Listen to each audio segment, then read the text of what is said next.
Hello and welcome to Impact Africa, our online talk show program where we get to have conversation with diverse people and organizations impacting lives and community positively.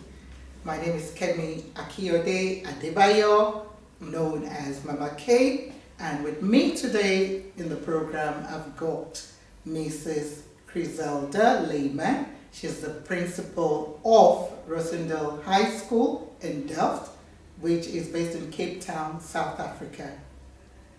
Mrs. Layman, welcome to Impact Africa. How are you today? Hi, Mama Kay. I'm very well, thank you, and hello also to the viewers.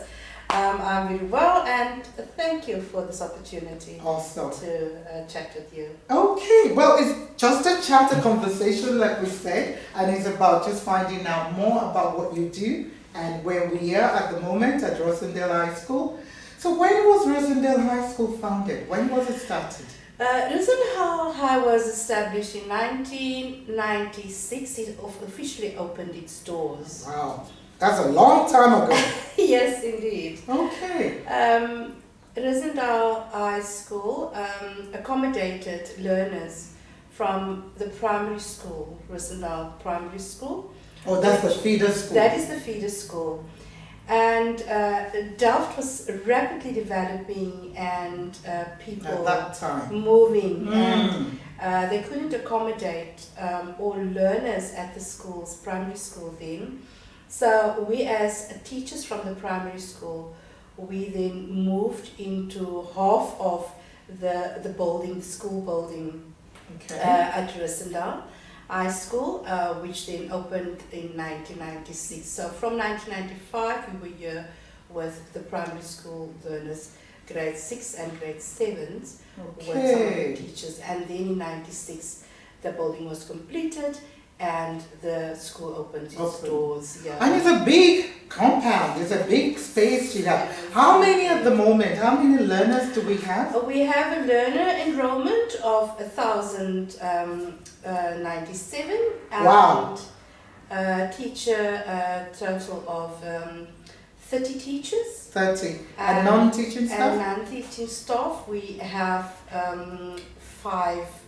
Which of 2 are the administrative clerks. Okay, yes. So that's about 35 staff all in all. And then 1,096 learners. Is it more boys, more girls, or half equal? More girls. Okay. More girls, about 130 more girls enrolled than boy children. Interesting. And what has been the journey like for Rosendaal, from that 1996 till now? What has been the journey for the school? Yes, Rosendaal High School was the second high school that was built in Delft. Okay. Voorbrug was the first high school. And I know the history of Delft really well because I was a young lady at that time in my 20s. Here? Were you born here? You started from... I grew up in Elsies River. Okay. One of the townships So you were born in Elsies River, grew up in Elsies River, grew up in Elsies River? Yes, as a young woman. Okay. Becoming a community activist at the age of 12, so really wanted to make a difference and impact. At the age of 12? Yes. I know we're going to be going back and forth with the school and you. So maybe let me go now to you. How did you do that at the age of 12? What spurred you? What made you? What were you active in? Because I'm trying to think at 12, most people are like, Mommy, what do I want to eat? As a young girl, I need to go out. So how did you get into that? It is the impact of the guidance of the teachings of my parents. My father being a church minister, my mother being the mother of the congregation and the community. Also providing and serving, real servant people. So that has sparked my activism to make a difference, not only in the congregation but in the broader of the community of Elsies River at school, even if they were children, families that didn't have anything to eat. I will, with the rest of my youth, friends, etc., we will, take the initiative and see to it that that family gets food. And that is part of my activism up to today. Wow. So basically what you're saying is, as a minister's child and your mom as well being, is your dad still alive? Unfortunately, my dad was on December 2020, and my mom 18 years ago. So, yes. But I'm sure the memories and the impact they've had in your lives is living on, in terms of the legacy, they've given you. So let's go back now to the school. So the school was started in 1996. And the journey so far you've shared with us. What facilities can we find in the school? What do you have in the school? What are you proud to say you have on the premises in terms of facilities? Well, in our communities like Delft, we basically have our social ills and challenges. I say we are miracle makers, and I want to see myself as that miracle maker since the age of 12, making a difference in the lives of the people, and not only the poorest of the poor, but mostly making a difference in their lives. And from the onstart, we believe as a team, starting at the school, that we want to holistically develop the child. Yes, we would want to say education is the core business, but for instance, a child cannot learn on an empty stomach. So therefore the child is getting 3 meals a day. We do get, partners. Our children need school shoes because if you look at the economic composition, then our children, 64% of them are dependent on a child support grant.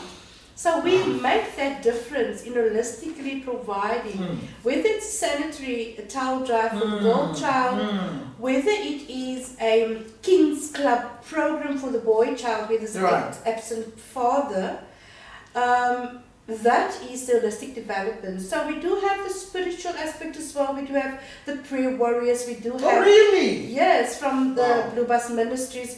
We do have the Takalelana, having the afternoon extra classes, supporting the child in terms of, their homework, giving them something to eat. We have a range of activities, your telematics, your Smart Learner program, where we also recognize those learners that excel academically.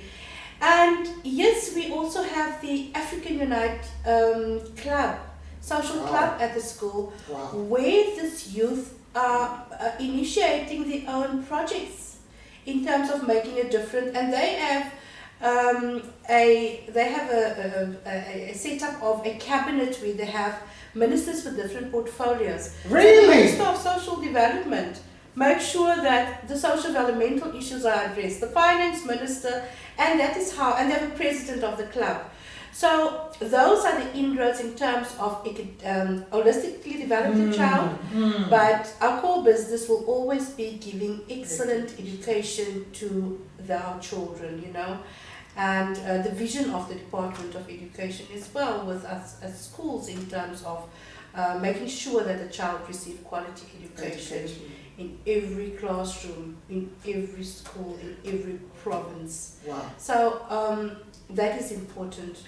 You guys are really already doing a lot, and that's probably some of the success stories, for you. And we're in your library now, and I can see that the library is well kitted, magazines, different books, and that's the alarm for. What's the alarm for normally? That is for period change. There we go. There you go, here.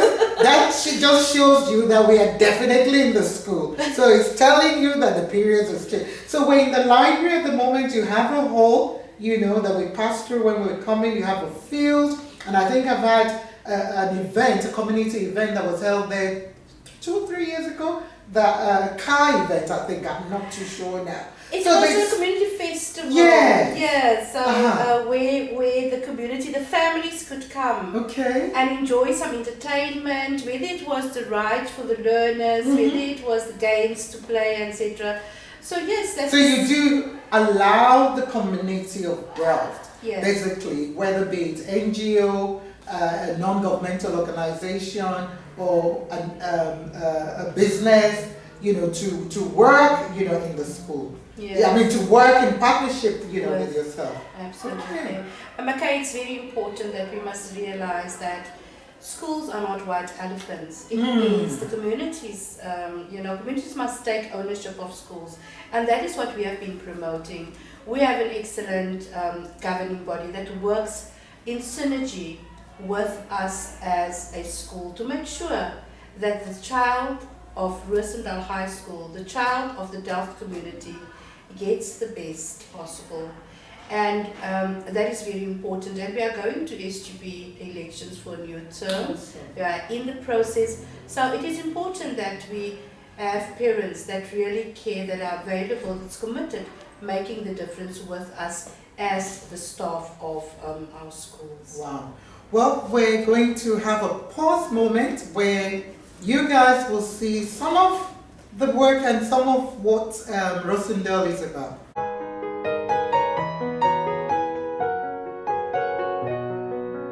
What do you think? Even if it's not possible, but it's always been your dream.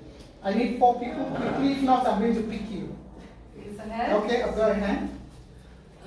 Cyrus, I'm Angela Randall. My career choice is journalism, media and personality. And in the next 8 to 10 years, I see myself having a charity because I'm a philanthropist. And yes, I'm also involved in a community program that we are staying. So yes. Wow. Please give her a round of applause. Go on. What do you want to study after the trip? They are in grade 11. Ultimately, I would like to study law. My name is Amila Sani. I'm currently at a place in my life that I'm kind of confused on where I want to study. I've always wanted to be a lawyer, but right now I've gained more information. So I'm at a phase where I'm deciding between different things I want to do. So what are the different things? Law. I've always loved law since primary. I want to do something around environment. Okay. Climate, environment, something like that. Well, you could be a lawyer within the climate environment. There's various things, but you need the guidance and advice, and you need to find out information as well for you. You're at an age where you don't need to wait for your parents or for somebody else. You can find out. You've got the tech lab for you to research things and so on. So I wish you all the best. But what you need to do, what I will advise you, if you're currently at a stage where you're a bit confused or knowing what to do, it's good. It's a good place to be as well. But what you need to do is to now brainstorm, either with somebody who knows you very well, not necessarily your parents, because your parents might be biased. But somebody who knows you very well, who will then say, okay, let's write down, who are you?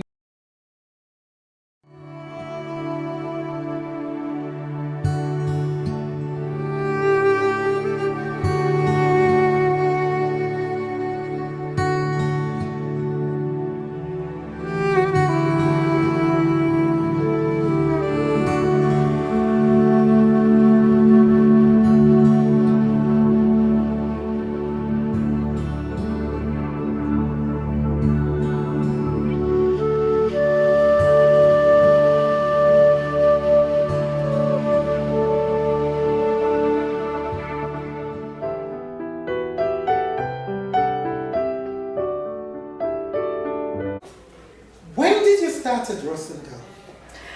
As I said, the doors opened in 1996, Okay. January 1996, and I started as a post-level 1 teacher, being an acting head of department.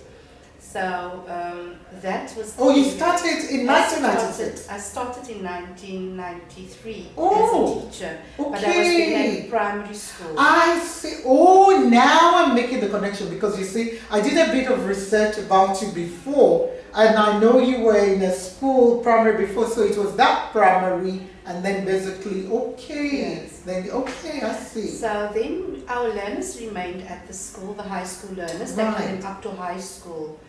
And then principal requested us as teachers who are postgraduate qualified to stay at the high school because we were qualified to teach high school as well.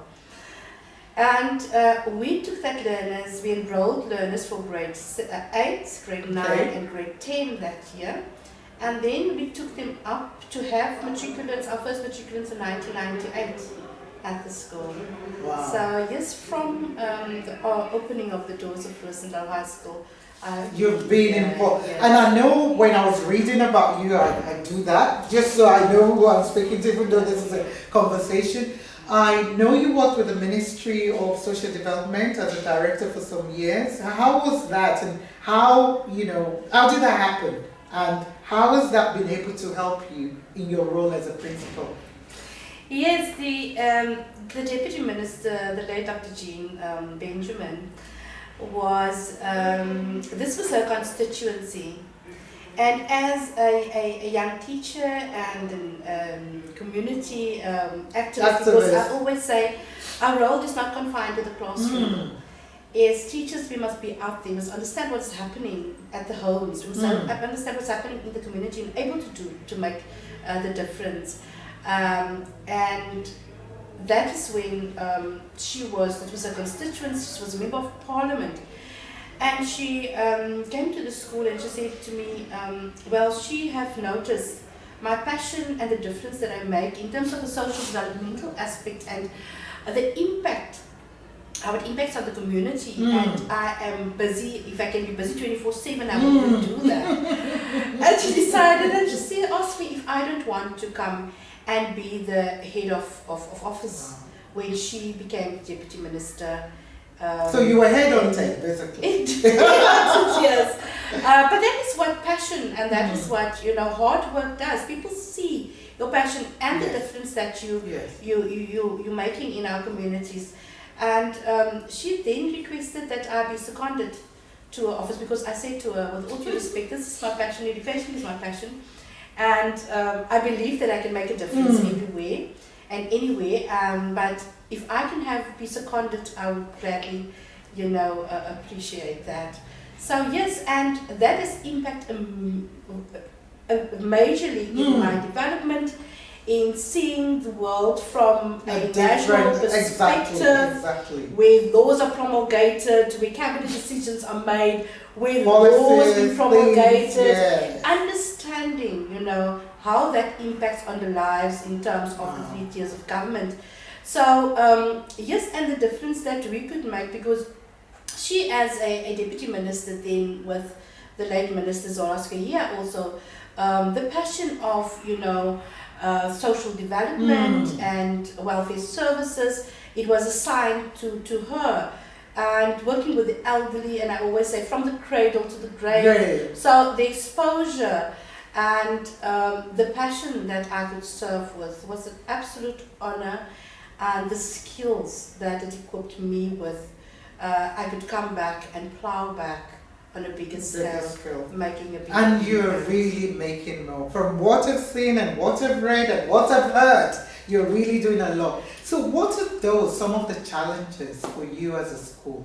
Or, I know, you spoke earlier about the social ills, in disadvantaged communities, which Delft is one. But what we try to do through programs like this is not focus on the social ills, because we know they're there, but we want to focus on the positive. But what are some of the challenges, though, for you as a school in the area?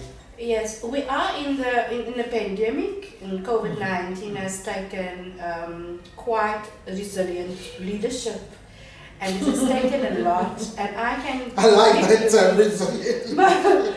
Mama Kay, what happened was when lockdown was announced, we as teachers had to come and we had to feed our communities, our children. And there was a young man that has just started at the school, and he is a resident in Delft. And he started then with saying to me, Principal, I know that you are saying we don't as teachers have to come because you are going to call on the community, on the NGOs and the NPO sector to come and support. But I want to be here because I have been, looking after the youngsters, buying them a loaf of bread with my first salary when it started, into the households. So Mr. Alloway Mr. Alloway is late, very young, first year, and he died in a tragic accident. But the difference that he made in the life of this child of Rosendaal, of the Delft, enormous. I want to, just pay tribute and acknowledge that. Yes.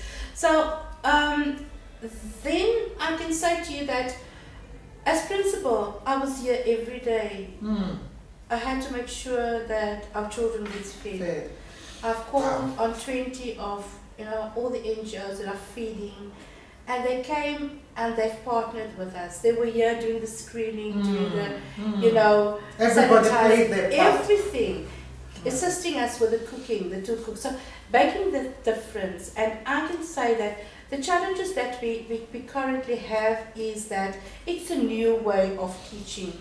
It's a new pedagogical approach. We need resources. In terms of the fourth industrial revolution, our laptops for teachers are outdated, of which is probably 12 are working at the moment. We need IT equipment really as soon as possible. And I always say, the Department of Education cannot do it alone. That is why we get the opportunity to come out in these platforms and say out there, if you have funding, please assist us, in getting this school better equipped with resources. And do you have an IT lab already, or do you have a room that you could put those IT equipment? I think that's my question. Yes, we have. So you have a room, but it is bare. We are growing. Yes, we need a third and a fourth computer lab. Right. We currently have one. And curriculum not one, and yes, so it needs to, it doesn't address our needs. No wonder when we got here, your deputy, a very young, lovely man, I've forgotten his name now. What's his name, your deputy? Is it Mr. Engel? Yes, yeah. Mr. Yes. Mr. Engel. Yeah, he was so nice to us. But the first thing he said was, he's a good marketer for the school. But we need, have you come here with our IT equipment? So there you go, viewers. If you know anywhere where we can get IT equipment, I know there's a lot of trusts and other foundations out there. They've worked with some of the schools we've worked with in Kailicha. So please, there you go. You've heard one of the main needs. Because with COVID now, anyway, it's showing us that, the digital and the world we're going into is changing. Yes. And we need to equip our learners with, digital knowledge and more stuff. So. Absolutely, and that would really take us, for the learners to benefit mostly, and also assisting the teachers, because now teachers are rotating. So if the station is set up in the classroom, and then it will be much easier for teachers to move swiftly and to be able to do the projections of the work, etc. Whether it's a video, whether it's other software that needs to be programmed, needs to be played. Then that would much take the strain from going onto the whiteboard and writing the notes, etc. Next teacher comes in, etc. So that will assist us really. And the other one is we believe that we must holistically develop the child. I know during COVID there's not much activity that our children can do. We need the development of our grounds. The school has had a very high participatory in sporting codes. Like we've had 11 sporting codes before the lockdown period that learners can participate in, because there's hardly youth facilities, and there are young boys and girls coming and playing on the school grounds in the afternoons. So that needs to be owned by the community. We want our youth off the street, because there's an old saying that says that a child in sports is a child out of court. So say that again. A child in sport is a child out of court. That's deep. Okay. Yes. Keep going. And you know, it's been similarly received as your child is my child, taking responsibility for our children. And these youngsters are our future. They need to get the best, irrespective where they are coming from. I said, I am today a graduate or postgraduate coming from a working class community, attending public school in Elsies River. So if we address, that is two of the projects that really needs support by partners. So let us take hands in terms of getting it out there. Well, yeah, there's so much you've packed in there. I don't even know which one. And like I said, we're probably going to need another part 2, a follow-up, of this, because there's so much you've said there. And there's so much I want to ask you, and so much I want to learn and see how we can give you the platform, to share your story and, get the support, that you need.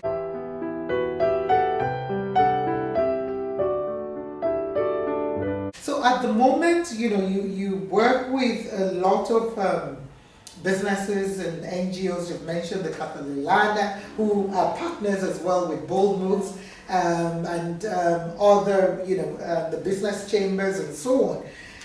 What are some of the projects? I know you've mentioned one or two earlier on, like the sanitary drive, the blue bus. Share with us one that's, for you were very proud to be involved in. Any one of them. And an outstanding project was one of the projects that the FP Unite Social Club have started at the school.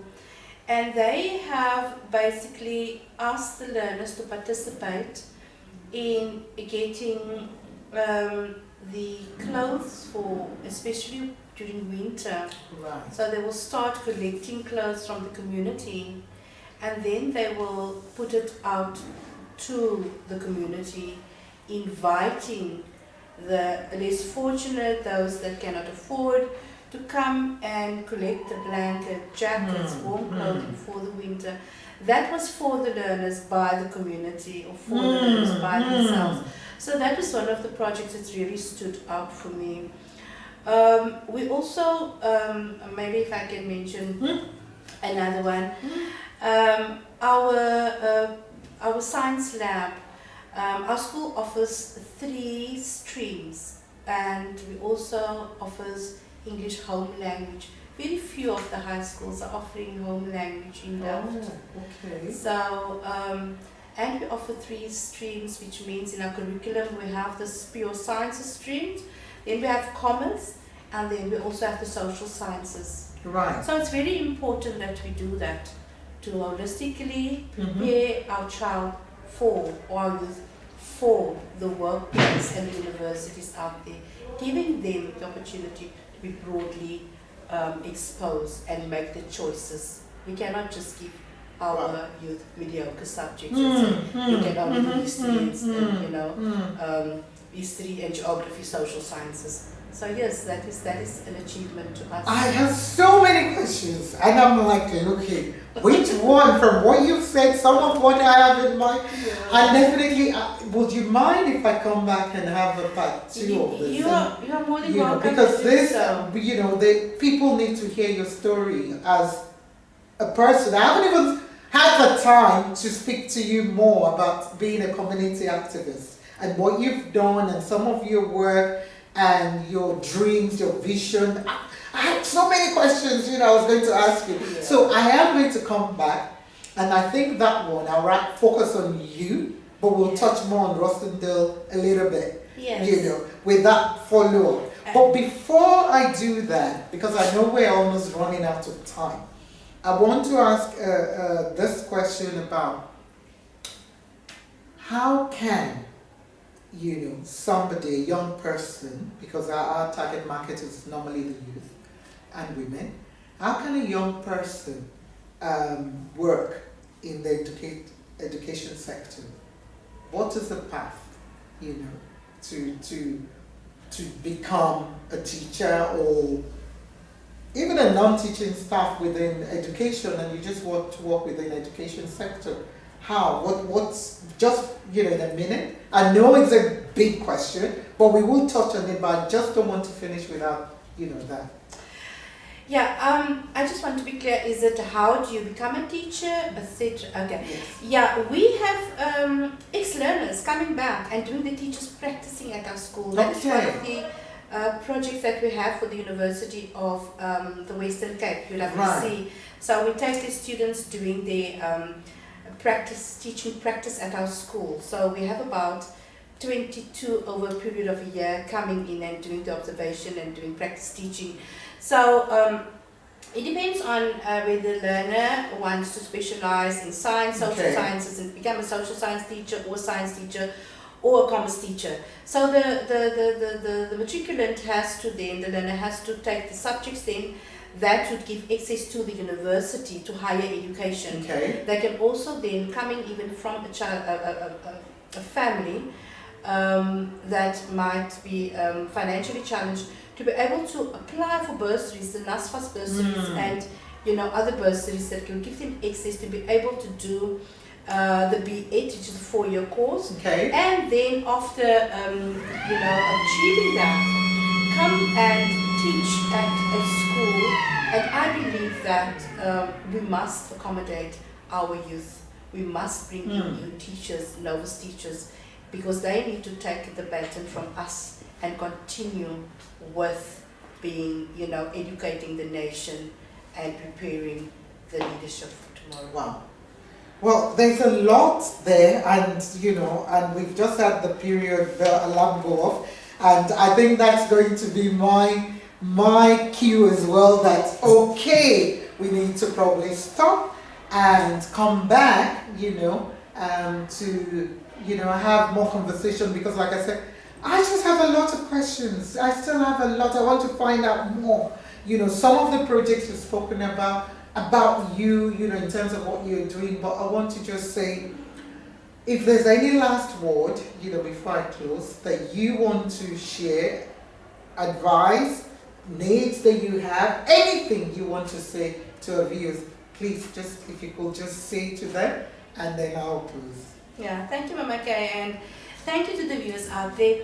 I would like to make a call on businesses, on any individual that would want to make a difference at our school, adding value to the educational processes as well as our projects that we are working on at the school in order to give the best quality education to our learners, this child of Delft, to make a contribution. And Google us, go on the Facebook page, get our contact numbers, and contribute and making a difference in the lives of our children. Thank you, Mama Kay, once again, and I'm looking forward to having that, taking the viewers also into the school maybe, and have our children also to speak, etc. So we can do that series. No, definitely. We're coming back. You can't get rid of us. Well, thank you so much, Mrs. Layman. That was a lot in there. And normally, I'm like, not that I think, because I talk a lot, what next do I ask? But I can't even ask anything. It's like just 2 or 3 questions, because there's so much, you're doing. And I just want to commend you. And on behalf of all South Africans and Africans, I want to just say thank you for what you are doing, because it takes a lot, to want to do what you're doing. And sometimes, people who are in your post feel nobody is seeing what they're doing, but people are watching and they're seeing and they're taking notice. So well done for all you're doing. I pray that God continues to lift you up, to bless you, to be a blessing, to those that you continue to work with. And I pray as well that Rosendaal continue to achieve and do more. And and I'm sure in future you will get ex-learners who've been there who will want to continue to put back. Some of the needs you're talking about, one of them could say, you know what, I'm taking care of that. So I'm praying that there will be more open doors, for you guys. And during this time of COVID, which is definitely still going to be around for a while, we've been told, I pray God's protection on all our children and our staff and you in particular. Thank you so much for your time. Thank you so much. Well, that is all we've got time for. This is Mama K signing off. I've had an awesome time. Remember, continue to stay safe and healthy. God is love. Till next time, God bless.